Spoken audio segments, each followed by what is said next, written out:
guys, welcome back. So I'm going to show you guys the updated build of how it's meant to function, because it's a little bit different.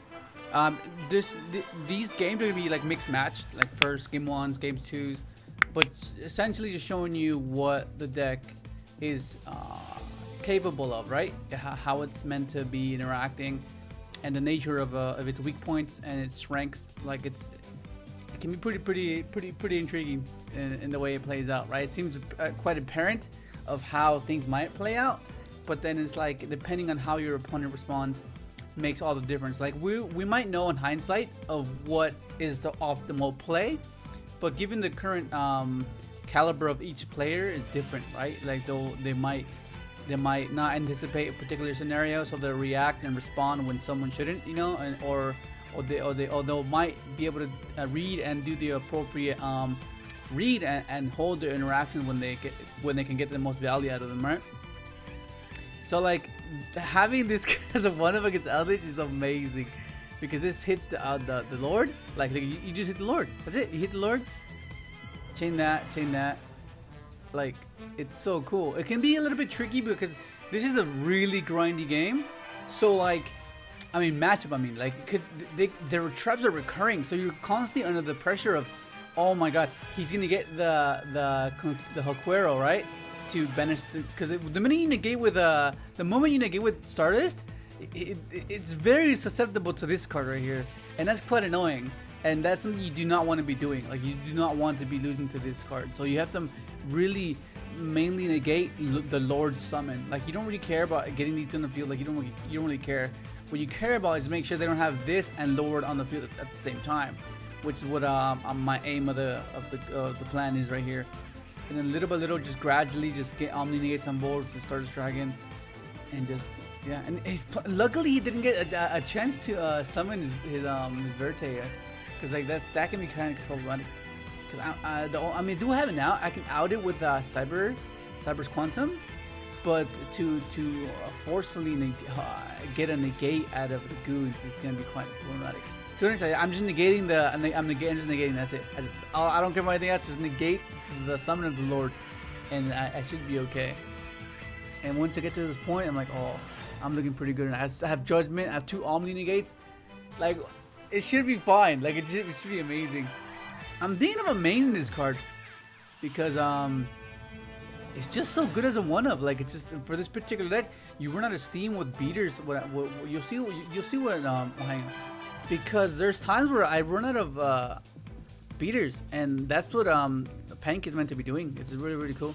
I think this was game 1. I'm sure this was game 1. Like I said, I'm not tricking. There's no particular order. It's just mixed match of games, but just give you a bit of insight of how it's meant to function. I'll show you guys the deck list at the end, because there are some drastic changes, and I'll give a little bit more context when I have the cards laid out in front of me. But look at this. Like, I was always safe from Ash because of Gamma, and even if he did Ash me, he's gonna lose 2 cards with 1 particular card. He -1, negate it. He gave me an Omega, rip another card, and then, you know, like, that's so cool. Set a tanky just for a bluff. Get to establish some sort of I guess misdirection, you know, like that. It doesn't matter. Oh, this is the card I'm main decking, right? So it's basically mine. It's a Assault Mode Mystic Mine deck, basically, because you can't deal with an overwhelmment. Of course, in this particular matchup, it's not that too great. Like, it's not too good, because like they can just pop it, but it's more so just to like stall you out when they like, it's a very linear play that you have every turn, right? Just summon, tribute, and try to establish Omni, right? But sometimes they stop you with a strike, stop you with just any particular interaction. So you just set this, and then you know you're gonna live. Like, you can't attack you, they can't activate an effect, snowball their way to an establishment, you know. So like that's really good. Oh, everyone forgets that you can't reborn Stardust Assault mode with this card, the prison. But they always try to do it. It's really funny. So I get my Omni build. So only thing I'm worried about right here is just making sure this doesn't get banished from Huaquero.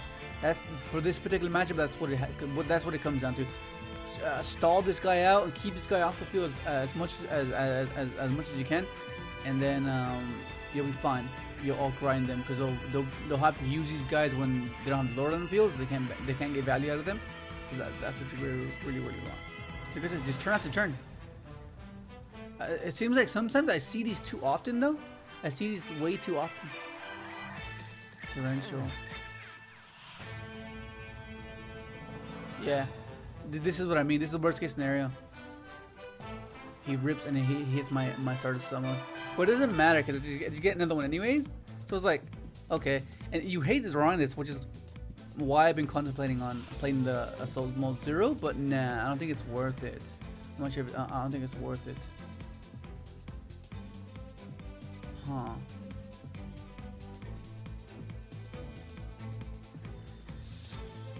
Look at this. I don't see why he banished multiple things. Weird. Get my stars back. See? Slowly but gradually. You know, it's not meant to OTK your opponent. It's meant to just slowly control the tempo with the Omni negates. Right? I was debating what to ash this. I was like, nah, there's no real reason to ash this. I just run it over and then have both interactions on his turn. Like, it's 3 interactions, right? It becomes... This is not doing anything, but like, it's just the fact that it's showing you guys what happens if this is irrelevant to the matchup. You know, it's not too crazy. It's not in the way as much, but like, you know, I really like Torrential in this deck. Just it's similar purposes. It's an equalizer. It's meant to just deal with an overwhelming push. Activate. Yeah, that's fine. No reason to negate this. Torrential. Yeah. Negate it, Lord. See, I'm just trying to prevent the Lord from staying in the field. And knowing that he plays, I'm sure this plays yeah. I was going up against a lot of Eldlich at this given time. See, this is what I mean. This is a weird hand. Of course, I'm going second, so it's fine. Look at this. This is really important because you have Black Rose in your extra deck. So if and you play Reboot as well. So like, this would be a problem if I didn't have this. But like, this is just for those buildable decks that you just like you can't. You're basically, it's Stardust against the world basically, right? So you want to be able to have that particular card that can just, you know, deal with everything, and all you need to do is just resolve the Black Rose and equalize the advantage, right? Get this on the field, get my Omni on board. I'm gonna have a strike in this, but then he negates it with droplets. I'm like, well, that sucks. I mean, my top deck game might be as good as not as worse, because I have so many tanky, so many of these guys, so many this I can just get Omni right off the bat. Whereas he needs a pot or even in a top decking a Golden Land or Scarlet would be kind of decent, but it won't be like preventing me from establishing my Omni. So yeah, I don't know. Set pass, add double strike. He hits this. I have to strike this here because if I top deck and someone would activate, I can just use it, you know.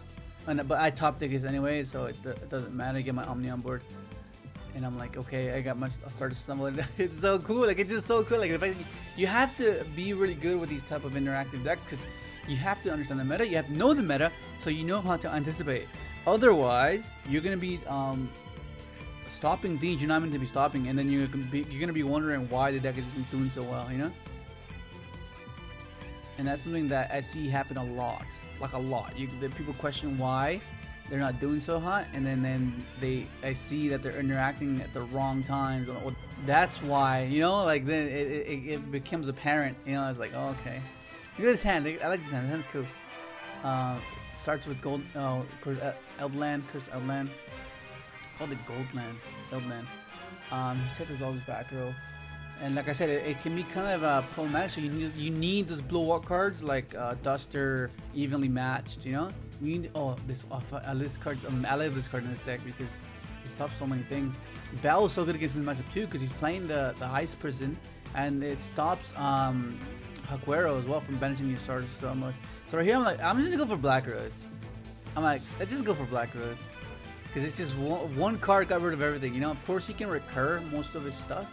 But I felt like having the Call by the Grave and hitting his Golden Lord will be quite impactful. Look what I got. I got all this stuff. It's cool, you know. I don't mind, and I have this and this to stop any Scarlets. So I can stop any damage from happening because I'll just prevent the Lord from hitting the field. And I can just stall me for a following turn to let the deck itself do what it's meant to be doing, right? Which is be consistent and get into your tanky, get into your Assault Sentinel and Side Reflector, etc., right? And I draw a driver. I'm like, what do I do with the driver? I'm like, it's fine. I'll let this happen. You know, it's okay. I was debating whether does he play Verte? Does he play Dragoons? No, Ashes. And he just didn't do it, which is confusing. Maybe he banished all his goons. See what I mean? And that's Scarlet, right? Yeah, Scarlet. So I can interact with it, and I draw this. This is amazing. I'm like, hey, I have this. He has Huaquero. He has that. I just bell that. I'm like, okay, to prevent the Lord from hitting the field. This establishes my Omni, and even if it comes worse to this, if this gets interaction with it and it gets stopped, then I would still have this to stall me out for future turns, right? That's the intention of this particular card. But nothing is happening, and I'm feeling pretty good right now. He gets Torrential. I'm like, okay, that's fine. Like I said, these are serving their purpose. Not this one. This serving his purpose. So if he has some sort of interaction that he tries to go for a Verte play, I just flip this, you know, and then control the game that way. And then even if I need to shut it off, I can just play this, you know, and just shut it down, set it, and shut off my own Mystic Mind. Good effect. Resist again? Yes. I was wondering why he didn't. Does he use it here? No, I just do it. And this, I put in some damage. You go 25 and 3 cats, like over half his life points. That's just insane. Look at that. Activate, effect, attack. That's just insane. That's 55. This puts it on 17, and I'm like, I feel pretty good because I have this. I think that's all my Star Reflectors, which is kind of scary. Look at this. He tries to bait me. He tries to bait me here. Yeah, he's playing the Dragoons.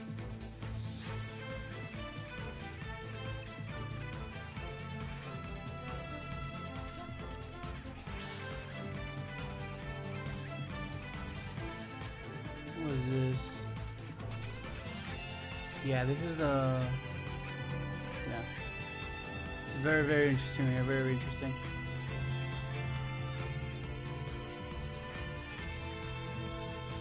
Duster. Oh my god, this is what I like about this deck. Having this particular card in these particular decks, it's amazing because you need these type of cards because your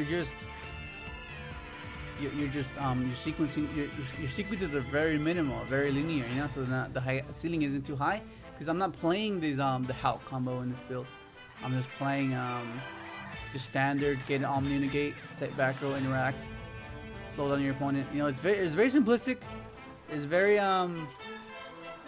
doesn't require too much, but something it does require is anticipation, right? Because you gotta understand what you should negate and we should negate. That's one of the biggest things if I were to suggest anything about this particular deck. If you're gonna play this deck, you gotta know the meta, you gotta know and learn to anticipate better in the current format. Otherwise, I said it before, you're gonna be interacting with things you just wouldn't be getting a lot of value out of. Yeah, I think he should have baited me with this card first and then used Red's Fusion, which is I was kind of confused about. I left the resolve because I'm like, I can't deal with the goons. I mean, I could deal with the goons, but like I have judgment and this anyway, so yeah, nothing too great. Just continue to just pump out the Omni negates turn after turn. He negates my Stardust Dragon. I mean, he banishes my Stardust Dragon. I'm like, okay, it's fine. I'll just make another one. I'll just make another one. It's fine. Just to pop it, negate it. The reason I negate it is because I have judgment anyways, so I should be okay. I didn't judgment here because I'd rather have the judgment for the Red Ice Fusion. So like if he tries to bait me with the, you know, then I'll just negate it. And then when he feels secure and safe, then I'll just negate the Red Ice Fusion with this, you know. Unless he doesn't even have any more goons left, which is quite probable because there's only 3 cards in his extra deck, but still, like, that's the only way I could possibly lose. Even though I have strike as well to negate, you know, so it doesn't really matter at this point, but just being cautious, you know, just being really cautious. Yeah, at this point I'm like, I should be okay. Like, yeah, okay, yeah, he set the Red Eyes, I can negate, it's fine.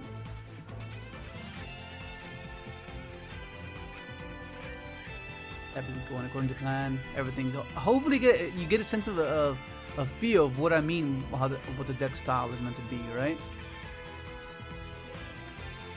Yeah, attack my own assault, please.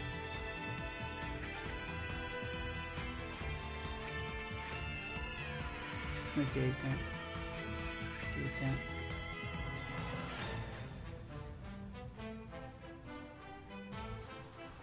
That's crazy. Yeah, I forgot how this game played out. It was pretty insane. Okay, you know, pot, it's fine. I'll just strike this. Strike it. Might as well get some value out of it. I just, you know, it doesn't really matter. Didn't really matter. This game was crazy because, like, if I went first, this hand's amazing. Oh, I did go first. Yeah, I did go first. Yeah, no, this is what I mean about anticipation. And there's just some, like, you need to be able to understand your situation, right? Like, depending on what card they play first, how they sequence out their cards, that should give like an insight of what they're trying to accomplish, right? Because if you don't have that as a competitive player, you're gonna struggle. you need to have all these things to be able to compete at a higher caliber for sure when playing this game, right? Because okay, yeah. Cosmic Nat, outlets, yeah. This I was like, oh my god, this is where like, oh, I was like, I think I just lost now, cause like there's no way, there is absolutely no way he doesn't have a spell or trap, which he can just do this with, you know, just set and go in Lord. So I was like, oh my god, I just lost. I had Omni and Solemn and I just lost. Like these type of games are gonna happen. There's nothing you can do about this. It's just you know, unfortunate that this is the right hand that he needed to win, right? And that's basically it. That's crazy. Oh, you can rewind too. Alright guys, welcome back. So I showed you guys the replays. You have a better understanding of how the deck's meant to function, right? When you side, when you don't side, and sometimes how a particular card might not be as effective as it's meant to be, as it's intended to, but it's still manageable, right? So the previous build I showed you, it was mainly like a higher sequence deck where you utilize Hulk Fibrax and you try to get 2 Omnis on the board, which is just on Side Reflector on its own, which is quite cool. But it can be a little bit inconsistent because you have so many things to, like, you play the 3 Living Fossil, you play the 3 Assault, Stardust Assault mode, the Assault mode activate.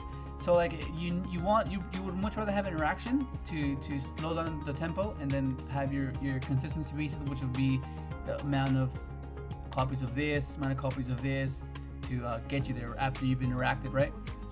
So it's toned down a bit. It's very simplistic. So first of all, you play triple on the negate, right? You start the slow mode. It will negate anything that activates activation or effect, which is really good. Tribute itself its cost, comes back to the end phase, which is really good. And if it's destroyed on the field, you can special summon a Stardust from your graveyard, which is pretty cool. So that's the main boss monster of the deck. Then you of course you have your Star Reflectors, right? This is like the main reason why this deck is viable, right? Because you gives you a 1 card Omni negate, which is cool. Basically this guy summons this guy from hand or deck, and then this guy searches basically this or your somewhat activates, right? Searches these guys, and then you can reveal this to special summon this guy or this guy from your graveyard and alter its level from 1 to 4. which is quite cool. So you can make anything from level 6 to level 9, which is really cool. And you can, his other effect you don't really use, but you can alter the attribute, right? Make something a different attribute, which is quite neat. Yeah, and then once you use that effect to tribute stuff as cost, you're locked into Synchro zone, which is not too crazy, but it can be. Okay, then you play your 1 assault piece. You don't need any more, just 1, just for the time where you don't open up this and you don't have something to revive. You just go summon this, search this, pitch this, add summon, activate, and then you have your material to reborn from there. Then you have your interactions, right? You have your triple ash blossom, which is generically good. It's just something. It's generically good. It's just an all-around good hand trap, especially because it stops Red Eyes Fusion. It stops Scarlet. Yeah, it's all around generically good. Just decent, just from an interaction that can be sequenced with your Stardust Assault mode. And then of course you have your triple bell. This is like inherently a counter to like the deck's weakness, which is Stardust Assault mode getting banished from the graveyard, which is can be problematic. Like it can put you in some tough spots, right? Of course you can pump out Stardust Assault mode quite frequently, turn after turn, but you don't really want to be just losing your Stardust when you don't really need to. You know, like you just like sequence out your turn, like negate something, and then be, feel free that you can. Okay, if they have Huaquero, if they have DD Crow or anything along those lines, just activate Bell and just saved. And it's generally good against the meta right now. Nadir, Scarlet. It even stops this deck's best hand trap, which is Gamma. Gamma is an amazing hand trap in his deck because it promotes your combo from resolving, right? And the fact that you can snipe 2 cards with 1 singular card is amazing. You just go Sentinel, they Ash, or they Gamma you Gamma them, then they lose a card, and then you Omega snipe on the card, and then they're left with whatever cards are left with, and then you have an Omni negate that's just lingering turn after turn, which can be quite the pressure, right? And then of course you have your tankies, right? This is your consistency pieces. Just gets Assault Sentinel, and this is where I've made the build before, right? Where you utilize Mystic Mind, right? You didn't really get to see it in action because of the particular matchup I was doing. I spent the majority of the day just testing on Omega, and all I was going up against is Eldlich. There was no time for this card to shine, but you kind of get what I mean. It's meant to deal with an overwhelmment, right? It's meant to deal with it's basically when you getting overwhelmed. It's meant to be doing that. And the ways to get to this, right? Because you need more. Just Mystic Mind. You play 3 Demise of the Land. It's like a trap basically. Like if you open up this and your combo, like if you're Stardust Assault mode, right? You can feel safe that if you negate with your Omni, this can deal any sort of overwhelmment that's meant to be doing. Like it just gets this and it activates. So cool. But one thing I was not playing at first, because this deck count is 42, I wasn't playing this or Metaverse, right? I wasn't playing this. But one thing I noticed is that sometimes you can lock yourself in with your Mystic Mind, so you do not want it to happen, which is kind of like I noticed that, okay, I don't really need this, like 4 copies, like you don't really need that, but you just want to open this because that's the nature of the deck. You want to have Omni and like a contingency plan if you get overwhelmed, right? So you want to ensure that to be the deck strength, right? So like I kept doing that, but then I kept like locking myself into my this, whereas this is basically this, except this can add it to your hand, so you can shut down your own Mystic Mind, other than the option of drawing into these guys, right? So yeah, that's why I included it, because of that particular reason. You just don't want to be locked into under your mind. And then of course you have your 1-ofs, you have your 1-for-1, teleport. I was playing Reborn, and I kind of do miss Reborn for those instances where you just exhausted your resources. So just Reborn Stardust, just to get another beater on board, just to end the game faster. But I don't know, it's 42 right now. How much? It's decent, pretty good. And then of course you have your traps, the way you interact, very powerful traps, right? You have your strike, you saw it in action, pretty cool. And of course you have your turn tribute, just same purpose as Mystic Mind, just to deal with an overwhelmment and secure a following turn. And then of course you have to play the Assault when it activates, right? This is the garnets of the deck. These are the ones you don't want to be drawing, right? You don't want to be drawing these guys or this guys. As you saw, I kept opening up one of each quite frequently. So I don't know. I'm not sure if increasing the card count would be the wise choice, because you just want to open it, but might be not a bad idea. I've done it in the past, but I wanted to keep it close to 40 as much as I could. But that's the main deck. It's quite different to the previous build. And the extra deck hasn't changed that much. It's just not playing the Hulk sequence, right? So of course you play triple Stardust because it's the MVP of the deck, right? You play MVP. And of course you have your just generically just 2 boxy cards, right? Vermilion Dragon Mech, Beals. Like this is pretty good because Dragoons can't even out this. Because it can't be sure about card effects or about battle. Like it's just so cool. It's amazing. And then the Crystal Wing, because sometimes you go into Omega, I'll tell you, a Scrap Dragon because you pop your tankies. Cyber's Quantum Dragon because non-targeting, right? Nuke the board. This is good against Eldlich because like the minute they summon Eldlich, right, it triggers and you bounce Eldlich back to your hand. So then like it's really funny because then that means they have to get a Scarlet, and then when a Scarlet is summoned, you just bounce the Golden Lord back to their hand. It's like it's really funny. And of course you play this guy. Oh yeah, so the reason we play this guy is because sometimes you summon this and you have like a Bell, you have an Ash in hand. And then you can just summon the Ash, summon the Bell, and then just make it a Crystal Beam. Because after you negated a spell, a trap, more than likely they're gonna be relying on like a monster effects, and by then you'll have an Omni Negate. So you have Omni Negate and a monster effect, or you can just keep it to where you just keep the Spawn Trap Negate, Omni Negate. Whereas this can end games though, because they're gonna take 3k to the face if you battle a level 5 or higher monster. So it's more so just to end the game faster with this guy. And of course you play this guy because it's just another Stardust Dragon, another Stardust a monster, and it can clear like little guys, right? So it can clear multiple boards, like a bunch of Eldritch traps, then attack with 3k type of scenario, right? And then this is not 15, so 1, 2, 3, 4, 5, 6, 7, 8, 9, 10, 11, 12, 13. So the other 2 can be generically anything. Like I would play the, you know, what's the Unchained Synchro? That one's pretty cool. It can literally be anything, but this is what I felt like. This is pretty cool, but I wanted to leave it up to you guys. What do you guys want to put in? Because you might have other synchros you want to play, but these are the ones I felt like very toolboxy and quite necessary. But yeah, it's pretty cool. That's gonna be it. Hopefully you enjoyed the video. Like, subscribe if you haven't, and thanks for watching.